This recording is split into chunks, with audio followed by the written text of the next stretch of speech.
சீட்டுக்காக தொங்கிட்டு இருக்காருன்னு இவரை மென்ஷன் பண்றதுக்கான காரணம் என்ன? அதாவது சீட்டுக்காக நாங்கள் போய் எவன்கிட்ட போய் தொங்க வேண்டிய சூழ்நிலை எங்களுக்கு இல்லை. ரைட்டா? எங்கள் தலைவர் என்ன சொன்னார்? அண்ணா அறிவாலயத்துக்கு முன்னால் வந்து என்ன சொன்னார்? எங்கள் தகுதிக்கு ஏற்ப நீங்கள் சீட்டை ஒதுக்குங்க. நாங்கள் பேரம் பேசுகிறதுக்கோ பார்கின் பண்ணுறதுக்கோ நாங்கள் ஆள் இல்லை.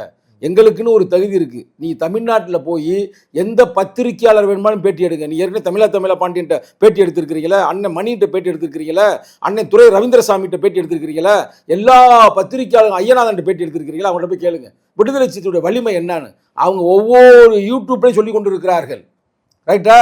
விடுதலை சிறுத்தைகள் மட்டும் வெளியேறினால் திமுக தோல்வியை சந்திக்கும் என்று, அப்புறம் படுதோல்வியை சந்திக்கும் என்று நான் சொல்லலை, சங்க தமிழன் சொல்லலை. யார் சொன்னது? ஆசிரியர் மணி அவர்கள் சொல்லுகிறார், நடுநிலை பத்திரிகையாளர். ரைட்டா? அதனால வந்து எவனையும் போய் தொங்க வேண்டிய தேவை சிறுத்தைகளுக்கு இல்லை. ரைட்டா? சிறுத்தைகள் வந்து வேடிக்கை பார்க்குது, என்னடா ஏதுரா எப்படிறான்னு.